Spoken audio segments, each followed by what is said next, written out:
Bismillahirrahmanirrahim. Assalamualaikum warahmatullahi wabarakatuh. Waalaikumsalam warahmatullahi wabarakatuh. Alhamdulillahirabbil alamin wa bihi nasta'in ala umuri dunya waddin. Assalatu wassalamu ala asrofil anbiya'i wal mursalin wa ala alihi washabihi ajmain amma ba'du. Shalawat wa salam ila nabiyina Muhammad sallallahu alaihi wasallam ala tiqala hamalana min ladulumati lan nur wa ila siratul mustaqim. Baiklah, di sini kami dari kelompok 6 akan memberi presentasi mengenai Pancasila menjadi sistem etika.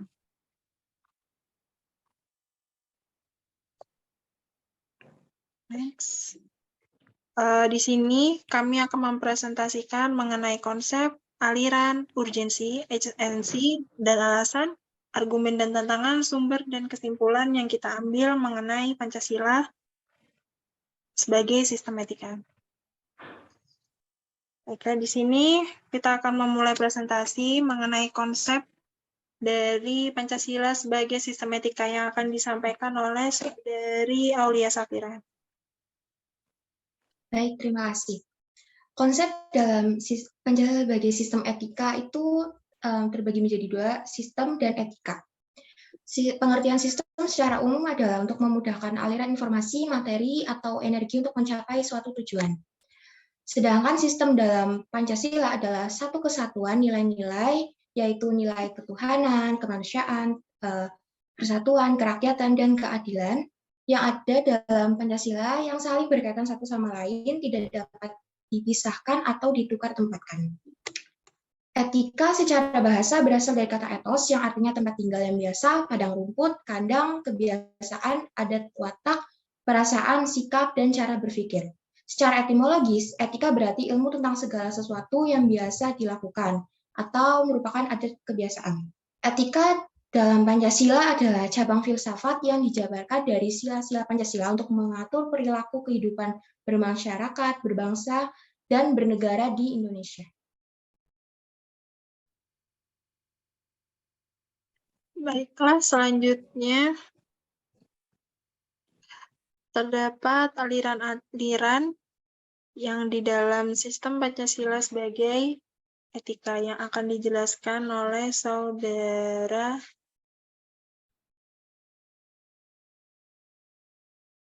aliran-aliran etika. Di dalam ilmu filsafat ada beberapa aliran etika, yaitu etika keutamaan, etika teleologis, dan teori deontologis. Yang pertama adalah etika keutamaan. Etika keutamaan adalah teori yang mempelajari keutamaan, yaitu mempelajari baik dan buruknya perbuatan manusia. Kemudian, nomor 2 adalah etika teleologis. Etika teleologis adalah teori yang menyatakan bahwa hasil dari tindakan moral menentukan nilai tindakan atau kebenaran tindakan dan dilawankan dengan kewajiban.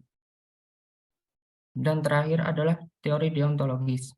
Teori deontologis adalah teori etis yang bersangkutan dengan kewajiban moral, sebagai hal yang benar dan bukannya memenjarakan tujuan atau akibat. Terima kasih.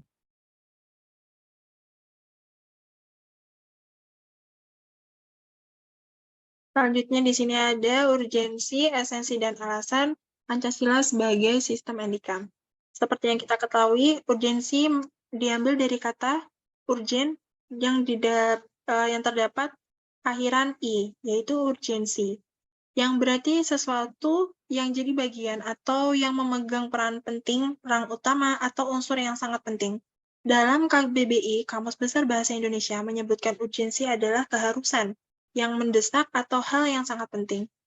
Urgensi sendiri dalam sistem etika diperlukan dalam kehidupan bermasyarakat, berbangsa, dan bernegara, sebab berisikan tuntunan nilai-nilai moral yang hidup, namun diperlukan kajian kritis rasional terhadap nilai-nilai moral yang hidup tersebut agar tidak terjebak ke dalam pandangan yang bersifat mitos. Salah satu beberapa contoh yang dapat saya sampaikan, seperti masih terdapatnya kasus korupsi yang melemahkan sendi kehidupan bernegara. Masih terdapat kasus terorisme yang mengatasnamakan agama sehingga menurunkan sikap toleransi dan menghambat integritas nasional. Masih terjadi pelanggaran atas arti hak asasi manusia dalam kehidupan bermasyarakat, berbangsa, dan bernegara. Terdapat kesenjangan antara kelompok miskin dan kaya, serta masih terdapat kaum marginal di beberapa wilayah yang merasa terasingkan. Masih adanya ketidakadilan hukum dalam sistem peradilan di Indonesia, banyak terjadi pengingkaran dalam pembayaran pajak, dan sebagainya. Selanjutnya, terdapat esensi dan alasan. Esensi yang akan dijelaskan oleh Saudara Fikri, mohon maaf. Baik, untuk esensi yang pertama, hakikat sila ketuhanan terletak pada keyakinan bangsa Indonesia bahwa Tuhan sebagai penjamin prinsip-prinsip moral. Kedua, hakikat sila kemanusiaan terletak pada actus humanus yang dibedakan dengan actus homini. Actus humanus yaitu tindakan manusia yang mengandung implikasi dan konsekuensi. Moral actus homini yaitu tindakan manusia yang biasa. 3. Hakikat sila persatuan terletak pada kesediaan untuk hidup bersama yang mementingkan masalah bangsa di atas kepentingan individu atau kelompok. 4. Hakikat sila kerakyatan terletak pada prinsip musyawarah untuk mufakat. 5. Hakikat sila keadilan sosial bagi seluruh rakyat Indonesia merupakan perwujudan dari sistem etika yang tidak menekankan pada kewajiban semata, tetapi lebih menonjolkan keutamaan yang terkandung dalam nilai keadilan itu sendiri. Saya kembalikan ke moderator. Baik, selanjutnya ada alasan yang akan disampaikan oleh Saudara Gimnastiar. Waktu dan tempat dipersilakan. Jadi alasannya karena etika dalam Pancasila itu diperlukan dalam kehidupan bermasyarakat, berbangsa, dan bernegara. Sebab Pancasila berisikan tuntutan nilai-nilai moral yang hidup. Namun, diperlukan kajian kritis atau rasional terhadap nilai-nilai moral yang hidup tersebut agar tidak terjebak dalam pandangan yang bersifat mitos. Kembalikan ke moderator. Baik, selanjutnya ada argumen dan tantangan Pancasila sebagai sistem etika yang akan disampaikan oleh Saudara Ramdan dan Saudara Abdullah. Waktu dan tempat dipersilakan. Baik, untuk argumen dan tantangan Pancasila sebagai sistem etika, yang pertama yaitu menyesuaikan dengan perkembangan zaman. Tantangan terbesar bagi Pancasila sebagai sistem etika adalah menyesuaikannya dengan perkembangan zaman. Kebutuhan manusia terhadap nilai-nilai moral berubah seiring dengan perkembangan zaman, dan Pancasila harus dapat menyesuaikan diri dengan hal ini. Dan yang kedua yaitu ideologi Pancasila hanya sebagai formalitas. Ya, dengan ideologi Pancasila hanya sebagai formalitas masyarakat Indonesia saat ini. Karena pada faktanya sudah banyak orang Indonesia yang menganut ideologi kapitalis sehingga orang kaya semakin kaya dan orang miskin semakin miskin. Hal inilah yang berdampak pada peningkatan angka kemiskinan di Indonesia yang membawa dampak negatif bagi negara. Dan yang ketiga yaitu money is power. Tidak dapat dipungkiri bahwa seluruh kehidupan di Indonesia saat ini justru segala-galanya membutuhkan uang. Dan fakta yang terjadi dalam kehidupan saat ini lebih mengarah ke praktik kekuatan adalah uang. Oleh karena itu, Pancasila merupakan sistem etika yang berfokus pada nilai-nilai moral dan spiritual. Ini menekankan pentingnya nilai-nilai kemanusiaan, keadilan, kesetaraan hak, toleransi, solidaritas, kebinekaan, dan kejujuran. Ini menciptakan dasar untuk berbagai prinsip dan norma yang menjaga agar masyarakat hidup dalam harmoni dan mencapai tujuan bersama. Pancasila juga menggarisbawahi pentingnya peduli terhadap sesama, menghormati hak asasi manusia, dan mematuhi hukum. Ini menjadi landasan moral dan etika bagi warga negara Indonesia untuk menjalankan kehidupan yang bermoral.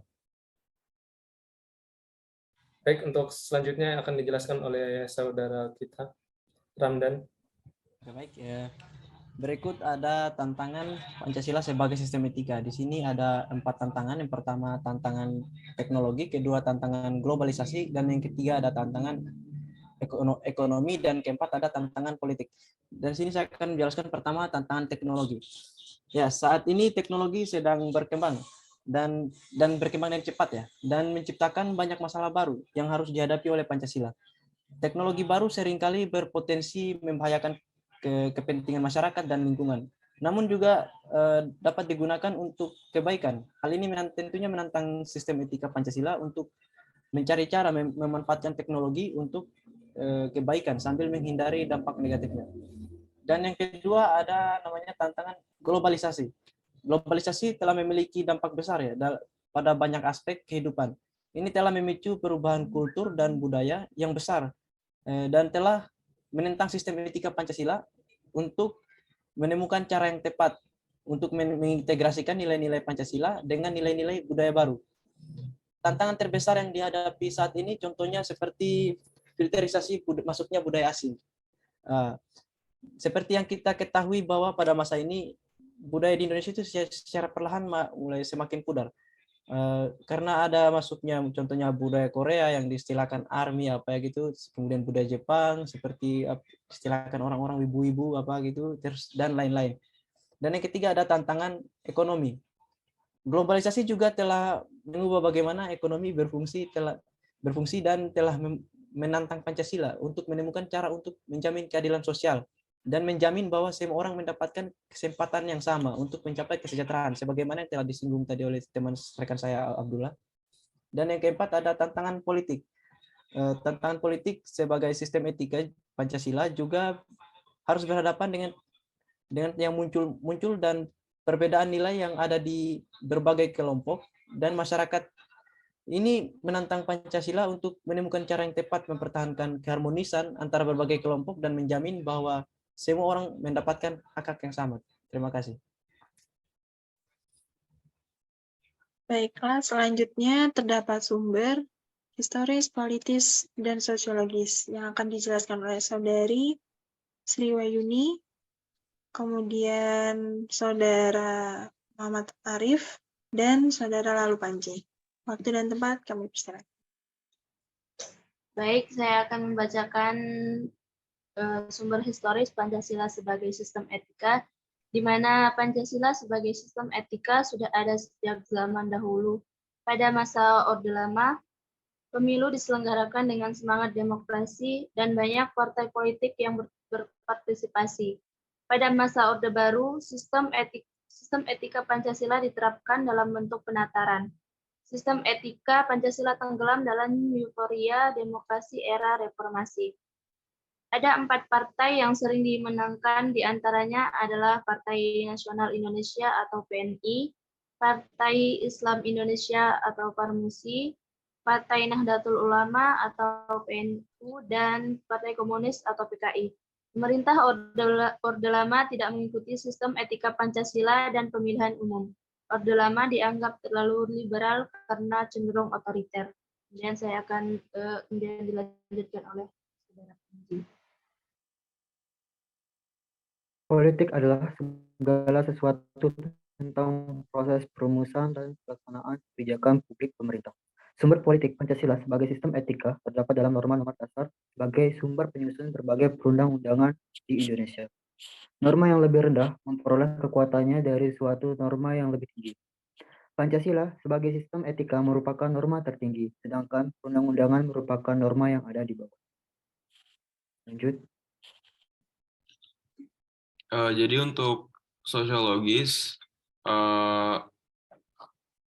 Pancasila sebagai sistem etika adalah cabang filsafat yang dijabarkan dari sila-sila Pancasila untuk mengatur perilaku kehidupan bermasyarakat, berbangsa, dan bernegara di Indonesia. Sumber sosiologis Pancasila sebagai sistem etika dapat ditemukan dalam kehidupan masyarakat berbagai etnik di Indonesia. Ketika ada permasalahan, hendaknya dilakukan mufakat atau musyawarah untuk mencapai kebulatan pendapat, tekad, dan satu pemahaman kata. Peribahasa bulat air pembuluh, bulat kata karena mufakat. Memiliki makna dalam menyelesaikan suatu permasalahan. Hendaknya dilakukan musyawarah untuk mencapai kesepakatan bersama atau kesepakatan mufakat. Hal ini sesuai dengan nilai Pancasila sila keempat yang berbunyi, kerakyatan yang dipimpin oleh hikmat, kebijaksanaan dalam permusyawaratan perwakilan. Oke. Cukup, oke, baiklah. Yang terakhir akan disimpulkan oleh Saudara Rafael Faris. Waktu dan tempat kami persilakan. Di sini saya akan sedikit menyimpulkan yang sudah saya dapatkan dari materi yang disebutkan oleh teman-teman saya, yaitu Pancasila merupakan dasar negara dan pandangan hidup bangsa Indonesia. Sebagai dasar negara, Pancasila mengandung banyak nilai moral dan kebaikan. Oleh karena itulah Pancasila dijadikan sistem etika. Etika merupakan suatu pemikiran kritis dan mendasar tentang ajaran-ajaran dan pandangan-pandangan moral. Etika Pancasila adalah etika yang mendasarkan penilaian baik dan buruk pada nilai-nilai yang terkandung dalam Pancasila, yaitu nilai ketuhanan, nilai kemanusiaan, persatuan, kerakyatan, dan keadilan. Jika suatu perbuatan telah mencakup nilai-nilai dan mendirikan nilai-nilai tersebut, maka perbuatan tersebut dapat dikatakan baik dan berlaku sebaliknya. Pancasila sebagai sistem etika memegang peranan penting dalam perkembangan bangsa ini, karena Pancasila membentuk pola pikir bangsa sehingga bangsa kita dapat dianggap sebagai bangsa yang bermoral dan beradab di mata dunia. Sekian dari saya. Saya balikkan kepada moderator. Baiklah, seperti yang telah kami jelaskan mengenai Pancasila sebagai sistem etika. Seperti yang telah dijelaskan bahwasanya sebuah etika lebih penting dari segala aspek. Seperti yang dalam sebuah kutipan, al-adabu fawqal ilmi, yang mana sebuah etika adalah di atas daripada ilmu atau pendidikannya. Mungkin cukup sekian dari presentasi yang kami sampaikan. Ada kurang dan lebihnya mohon dimaafkan. Wabillahi taufiq wal hidayah. Wassalamualaikum warahmatullahi wabarakatuh. Oke.